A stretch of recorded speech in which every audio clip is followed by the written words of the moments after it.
Hey guys, this is Comic Uno, and today I'm doing Comic Uno episode 211. In this show, I review all the comics I read this week in one show. We go worst pick of the week to best pick of the week and everything in between. So let's get started. Number 20 is Gotham City Garage, issue 1. So this issue, I don't know what I expected with Gotham City Garage, but I was excited that Kara was going to be the daughter of Jim Gordon, and they kind of play with that in this issue, but it just wasn't executed as well as I wanted it to be. I didn't really get into the relationship between Kara and Jim, besides that Jim, I guess, lost Barbara in this storyline, but there just wasn't a lot of motion here, and then also the bike gang is not really introduced well enough for me to care that there's a bike gang, so couldn't really get invested in this one. Also wasn't a fan of the art style for the book, so overall, Gotham City Garage for me gets 1.5 stars. That is number 20. Moving on to number 19, which is Sheena, issue 2, which I've been giving a nice try, and I always wanted to get into the character, but this issue, and I guess the whole arc, is just, I want a little bit more of Sheena and these other characters who are in, our society, getting more of this culture clash. We're not really getting to see that as much as I want to, and I think that would be the more interesting part of the story. But it's mostly them trying to figure out this mystery and what's in the jungle, and not as invested in that. Also, the artwork kind of feels a bit muddy, at least the coloring does, so don't know how long Sheena is going to be on my pull list, but we will see. Alright, well, moving on to number 18, which is Supergirl, issue 14, I believe. And with this issue, we get to see Supergirl teaming up with new Superman. And I did not read that title, so this definitely felt more of a filler to me. I didn't really care for their team, or their team up. I like that Kara has a bit more heart in this book, but at the same time, I think you can execute that in another book and another storyline that actually is like more than a one-shot. This kind of felt filler to me. So I think it depends how much of a fan you are of New Superman, but for me it's something I'm not reading, so this kind of felt more of a filler issue. So that's number 18. Moving on to number 17, which is Wonder Woman, issue 32. So Wonder Woman, this goes back to more of Azzarello's run from the New 52, so if you like the whole brothers storyline, I think you'll be a bit more invested in this, but for me, I did not read Azzarello's storyline, or, his run, so not as invested in this. Artwork is pretty good, though. I did like the art, but the story just kind of bored me, so we'll see where it goes. Hopefully Jor-El comes back, because I did like her character in the last issue, but you don't really get to see her much here, just kind of mentions of her. So that was number 17, we are moving on to number 16, which is X-Men Blue, issue 13, I believe. And X-Men Blue, I feel like stalls for time a bit. It's not a filler issue, but it's more of just setting up the X-Men on Mojo's TV show, Mojo's thing. And it's mostly like, alright, this team's here, that team's here, let's get started. And then figuring out they're on a TV game show. So I wanted a little bit more character interaction here. Also, artwork I felt like was stronger in X-Men Gold. The story was stronger there too. Just a lot of setup and some guest appearances from other X-Men. Kind of forgettable for me. So X-Men Blue issue 13 gets 3 stars. Now moving on to number 15, which is The Defenders, issue 6, which didn't really feel like a Marvel Legacy book to me. All the other Marvel Legacy books are about starting new chapters, and this one just kind of continues the chapter they've been doing, which is them trying to fight Diamondback, and they don't. They think they do, and he's not defeated, and now he's going to team up with Kingpin. And that's pretty much the storyline. So it's very much a slow burn, this story, and I just didn't feel like a Marvel Legacy book to me. So The Defenders issue 6 gets 3 stars. Now moving on to number 14, which is Mr. Miracle issue 3. And overall, I do like the story. I think this is a bit of a slower burn than what we've been getting. And I think if you're more invested in the New Gods, you will like the story a bit more if you know more about them. I know nothing about the New Gods besides what I've seen from, you know, team-up books and stuff like that. Never been into the New Gods as much, but I really do like that Mr. Miracle is not a reliable narrator, and I think the parts that really stand out to me, obviously the artwork, love the 9-panel grid, but also Big Barda and Mr. Miracle's relationship I find very interesting, and I like that you're seeing a distance between both of them. So Mr. Miracle issue 3 gets 3.5 stars.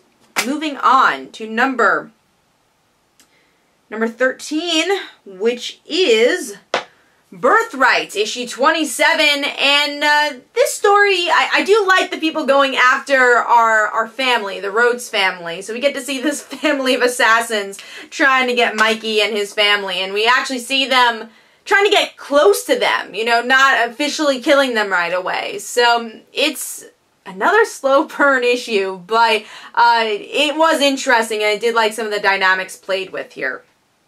Alright, well, moving on to number 12, which is Dark Knight's Metal, issue 3. And I really like the beginning and ending of this issue, and also the artwork, of course. I love that opening about music, and then how that's tied into the ending of the story. Everything else in the middle, still not completely invested into the Metal multiverse and some of the Batman characters connected to it. But I still want to see where it goes because of that beginning and ending, and I felt like at least it was structured well. So Dark Knight's Metal, issue 3 gets 3.5 stars. Alright, moving on to we got number 11, which is Action Comics, issue 989, and just another part of learning more about Jor-El, and I like that he's trying to get close to the Kent family, so getting closer to his grandson, to Lois, I found really interesting. It's, again, still a bit of a slow burn of a book because it's very much explaining more of Jor-El's motives and, again, how it's different from Superman's hope and how he got there. That's mostly of the story. And also the shooter trying to get into the Daily Planet definitely slowed down the issue a bit. But overall, still interested in seeing where Jor-El will take us in the next couple of issues. So I gave that one 3.5 stars. Moving on to number 10, which is Detective Comics, issue 966, which I thought was a very solid issue of learning how Tim became this Batman. And I like the ending because we get to see that he wants to kill Batwoman because it's all her fault somehow. And then, obviously, our Tim is like, what's going on? I guess I'm just going to listen to you and see what's going on. And also, he has to maybe trust him. And what does that mean about our Tim? Also, there's hints to Superboy, which was pretty cool. So overall, solid issue, and it's interesting just learning more about this other Tim Drake and how Tim got to the place he is that we're seeing as, you know, gun-wielding Batman. Alright, moving on to number 9, which is Batgirl and the Birds of Prey, issue 15, which was a fun issue. It's just the woman of the DC Universe, or at least Gotham, and I guess, well, mostly Gotham, but you also got some Superman characters. You got Lois jumping in there, and also Wonder Woman in this issue. But it's men getting sick with this virus, and they don't know who's behind it, and the woman of Gotham, and obviously the Birds of Prey, are trying to figure it out because of their own motives. And it's cool to see some characters we don't get to see interact as much with, which is like Batwoman and Batgirl. We get to see Spoiler again, which doesn't completely make sense with what's been going on in Detective Comics, that she's not, you know, a hero anymore. But still, we'll look over that. But it is cool to also see guest appearances from Dick Grayson and Lois Lane, like I said. So I had a fun time with this one. I like just seeing everyone's motives and why they're trying to help, even though it's a story we've definitely seen before with viruses and, oh, well, the woman have to, you know, save the day because the men are being affected. You know, it's not the most original storyline, but it still brought for some fun interactions and solid artwork, too. I think definitely some of the better artwork we've seen from the book. So Batgirl in the Birds of Prey issue 15 gets solid 4 stars. Moving on to number 8, which is The Amazing Spider-Man Renew Your Vows issue 12, which was a pretty solid ending to this storyline, still not completely sure of how to feel about Annie being a teenager, especially with all the power relatives to Spider-Girl. You know, the way they defeat Normie with the, compassion was like Spider-Girl. And the big thing that happens is the ending where she says, oh, my name is Annie Mae Parker, and that's prefaced every Spider-Girl issue. So still don't know how to feel about that, but artwork was pretty good. I do like that the artist tries to fit Stegman's style.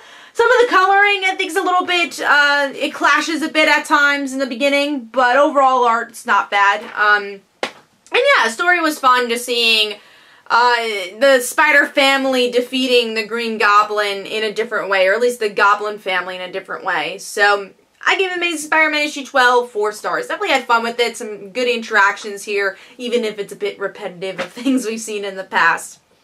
Alright, moving on to number 7, which is Hulk, issue 11. And I will say the reason this wasn't as high as I think the story is because the art. The art just wasn't as strong as the storyline. It just felt lanky. The pencils were very thin for what they were going for here. But I love the innovation for this book where Jen is breaking the fourth wall throughout the whole issue because that's, what She-Hulk was known for in the 80s. So it's cool to see that throwback and her going on this date and then finding out it's this robot she went on a date with.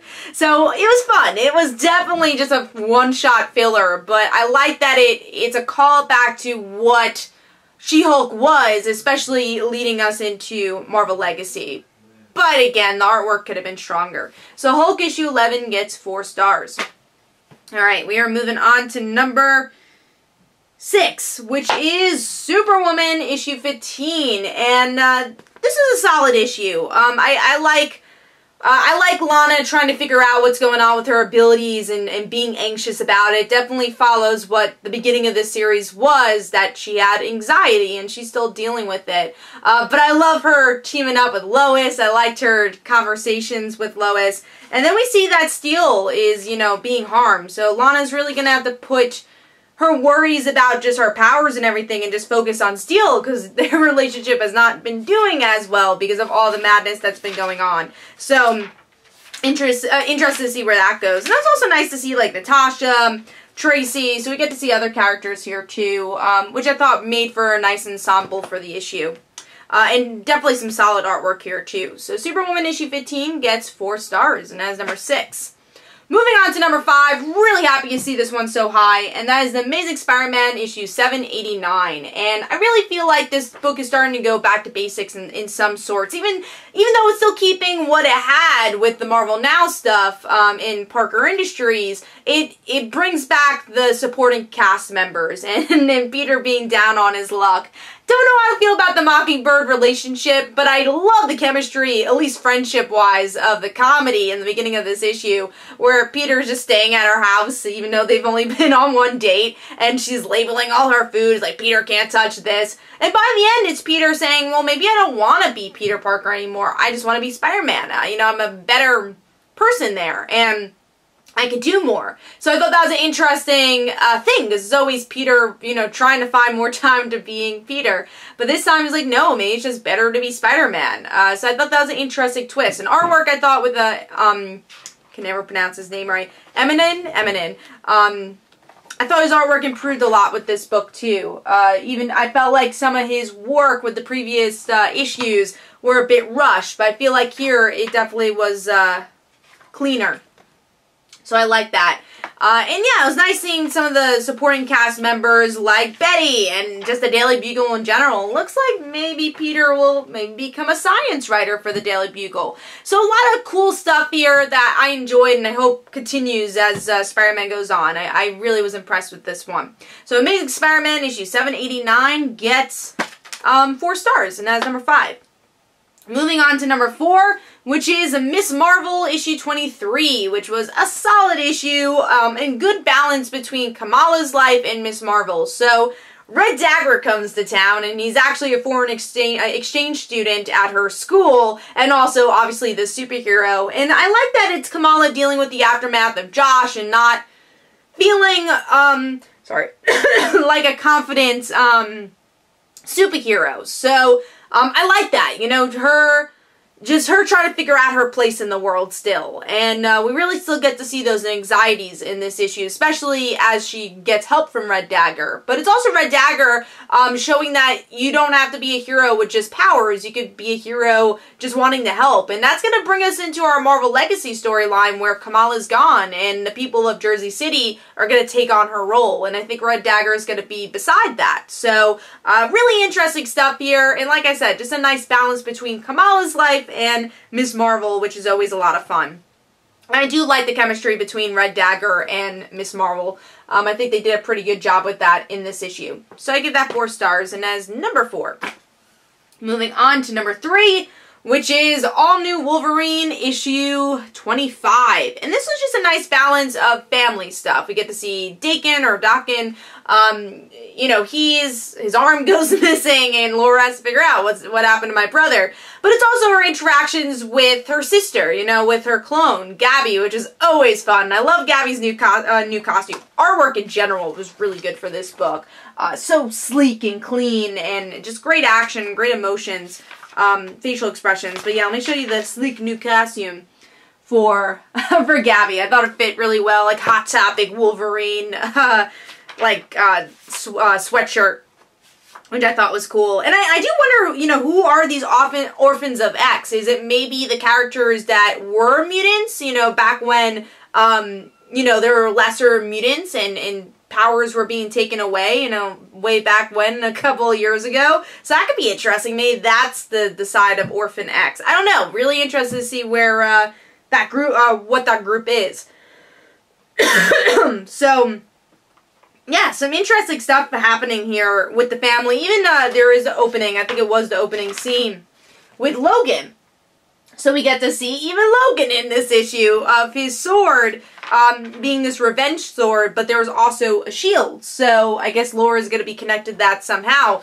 But then really good balance with Laura going back to the facility that created her and her memories of killing her mother and also, you know, her mother teaching her about humanity. And then we get that cliffhanger where her mother is in the facility. Was she being cloned? What's going on? And this is a relationship we haven't seen in the longest time besides that mini-series. So I'm really excited to see what that relationship's going to look like. Because we know Laura's relationship with Wolverine, again, or, you know, her sister, her ex-boyfriend, Angel. We know these relationships that were established here, but we haven't seen the Laura-mother dynamic in a really long time, you know, Sarah. So I'm interested in this a lot. I thought it paid respects to what, you know, Laura's been through without making it feel repetitive. So All New Wolverine issue 25 gets 4.5 stars.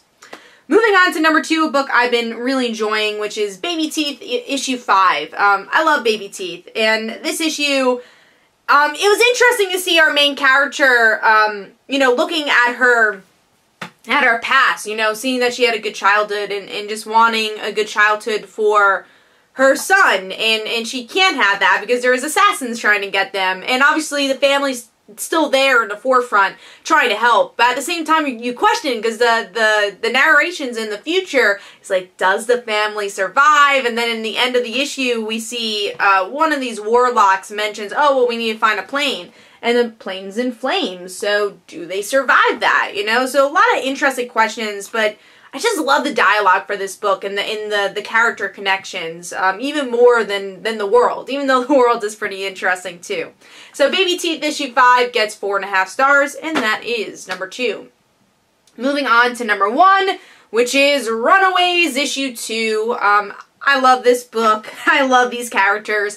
And even though this is a bit more of an exposition heavy issue, and I did like issue 1 a bit more, I did like that we get to learn where the Runaways have been up to, because we haven't seen the Runaways in a long time, and we only got mentions of them, hey, in Murder World, or, you know, we had Carolina in Avengers Academy, where she met up with Julie, but, you know, those are all very small storylines. We haven't really gotten to see them. We haven't seen Molly in the longest time either, so we get to see what they've been up to and how they separated, and I love Gert's reaction, like, how did this happen? We're family. You don't just separate. You don't just grow apart. So it's Gert from back way when, you know, the Runaways are all tight and knit, you know, a tight-knit group, but so Gert just not understanding. And I love that line where really it's Gert that made them separate, you know, her death, you know, that's when they were starting to separate. And she says, oh, you know, I don't matter. That's the reason why I died. And then, you know, I'm the appendix of the group. And it's Shay saying, no, I'm the appendix of the group. So there's a lot of fun dialogue here. Gorgeous artwork too. I love the style and just the throwback of what Runaways was, but still adding a new layer to this, a new tone, so it doesn't feel just like, oh, you're just trying to do a throwback. I think it embraces the old, but really moves forward into a new chapter of Runaways. So, really interesting stuff. I am curious of who this villain is, because we see these cats watching Molly. It was nice to see Molly. Next issue, we'll see Carolina, which I'm stoked for, because I love both Molly and Carolina, but Carolina is my favorite Runaway, so I'm very excited for that. But yeah, it was nice. If you're a hardcore Runaways fan, I think you're going to really enjoy this. If you're not, this might be a bit more of a filler issue or exposition issue for you, but I think you'll enjoy just learning what they've been up to, especially if you like continuity. So Runaways issue 2 gets 4.5 stars, and as my pick of the week. Hopefully you guys enjoyed. This was Comic Uno and Comic Frontline, and I'll see you guys later. Of course, I have another episode of Comic Uno episode next week. So I will see you guys later, and bye!